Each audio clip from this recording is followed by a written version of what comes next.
Hello नमस्कार दोस्तों। आज हम बात करने जा रहे हैं वैसा लोकसभा क्षेत्र जहां बीजेपी को उम्मीदवार नहीं मिल रही है। और पिछली वीडियो में मैंने बात किया था कि वैसा लोकसभा क्षेत्र जहां महागठबंधन को उम्मीदवार नहीं मिल रहा था और काफ़ी कोशिश करने के बाद भी वहां से उम्मीदवारी के लिए कोई तैयार नहीं हो रहा था। तो उसी क्रम में आज हम बीजेपी के बिहार में वैसे लोकसभा क्षेत्र की बात करेंगे जहां उम्मीदवार नहीं मिल रहा। ऐसे आपको हम बता दें कि बहुत कम ही क्षेत्र है जहां बीजेपी एनडीए गठबंधन को उम्मीदवार नहीं मिल रहा है, क्योंकि एनडीए गठबंधन में सहयोगी दलों की संख्या काफ़ी अधिक है। एक एक सीट, दो दो सीट भी लड़ेगा तो बहुत सारा हो जाएगा। इसलिए फिर भी वो ऐसे चित्र जहां बीजेपी को उम्मीदवार नहीं मिल रहा है, तो उसमें से सबसे पहला जो नाम आता है और वह नाम आता है किशनगंज का। जी हाँ, किशनगंज। इसलिए किशनगंज के बारे में हम बता रहे हैं क्योंकि किशनगंज एक ऐसा लोकसभा क्षेत्र है जहां मुसलमानों की संख्या 60% से अधिक बताई जाती है। वहीं बीजेपी की पूरी तूफान आंधी लहर जो भी कहिए वो रहने के बाद भी 2019 में जिस प्रकार से बिहार में खास करके प्रदर्शन किया था बीजेपी ने, 40 में से 39 सीटें एनडीए गठबंधन जीत गई थी और बीजेपी 17 की 17 सीटें जीत गई थी। उसमें से भी एनडीए गठबंधन यानी जदयू किशनगंज लड़ी थी और वहाँ से जदयू का कैंडिडेट हार गया था।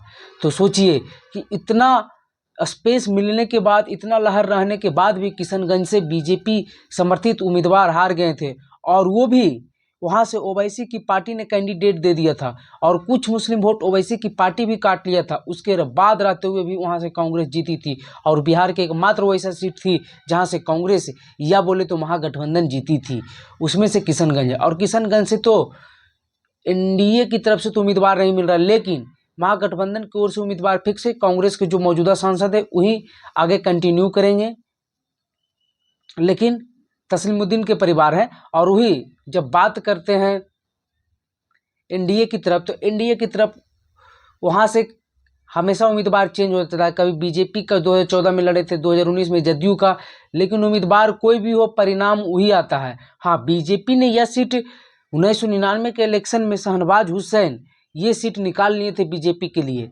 परंतु अब ऐसा होता दिख नहीं रहा और शहनवाज हुसैन को लड़ाने के प्रति बीजेपी जागरूक भी नहीं है।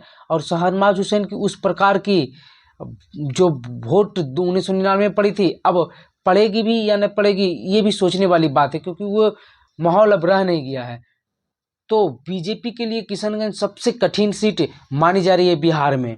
और बीजेपी के लिए बिहार में कोई ऐसा सीट नहीं जहां उम्मीदवार नहीं, बीजेपी हो या एनडीए गठबंधन, हमेशा कहीं ना कहीं बीजेपी का तो उम्मीदवार फिक्स ही है। लेकिन किशनगंज ही एक ऐसा उम्मीदवार है जहां सबसे कड़ा मुकाबला ही क्या, ये एक तरफा दिख रहा है इंडिया गठबंधन की ओर जाते हुए।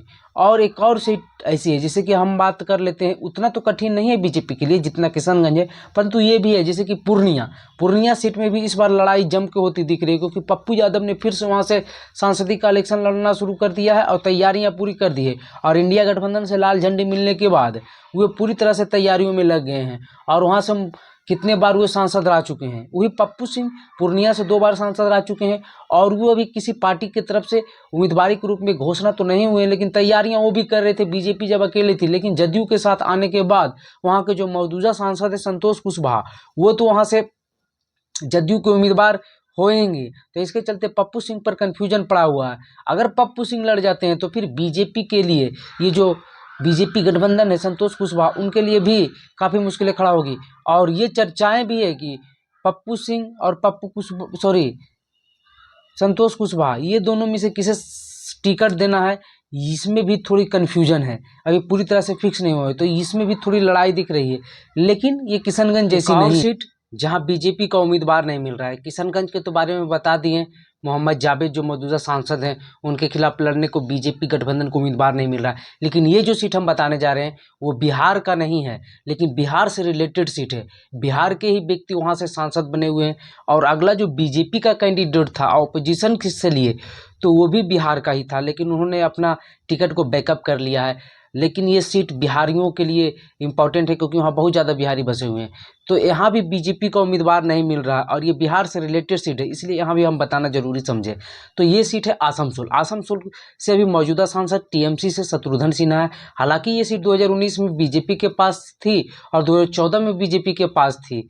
दोनों बार यहाँ से बीजेपी के सांसद बने थे, लेकिन साल 2019 में बीजेपी के जो यहाँ के सांसद थे मौजूदा, उन्होंने इस्तीफा देकर टीएमसी में शामिल होकर विधानसभा का इलेक्शन लड़कर बंगाल के में मंत्री बन गए हैं। तो अब ये सीट आसनसोल, शत्रुघ्न सिन्हा जो पटना साहिब से सांसद रह चुके हैं, उन्हें टीएमसी ने बाई इलेक्शन लड़ाया और जीत हासिल की है। और वहीं बीजेपी से यहाँ पवन सिंह को उम्मीदवार बनाया गया था, तो लेकिन उन्होंने बैकअप ले लिया, तो बीजेपी को यहाँ उम्मीदवार नहीं मिल रहा है टीएमसी के खिलाफ। तो ये एक सीट है जो बीजेपी के लिए परेशानी का भी घर बना हुआ अभी भी आसनसोल है। तो चलिए, ऐसे ही इंफॉर्मेटिव वीडियो देखने के लिए हमारे चैनल मघी खबर को सब्सक्राइब कर लें और मघी खबर फेसबुक पेज को भी लाइक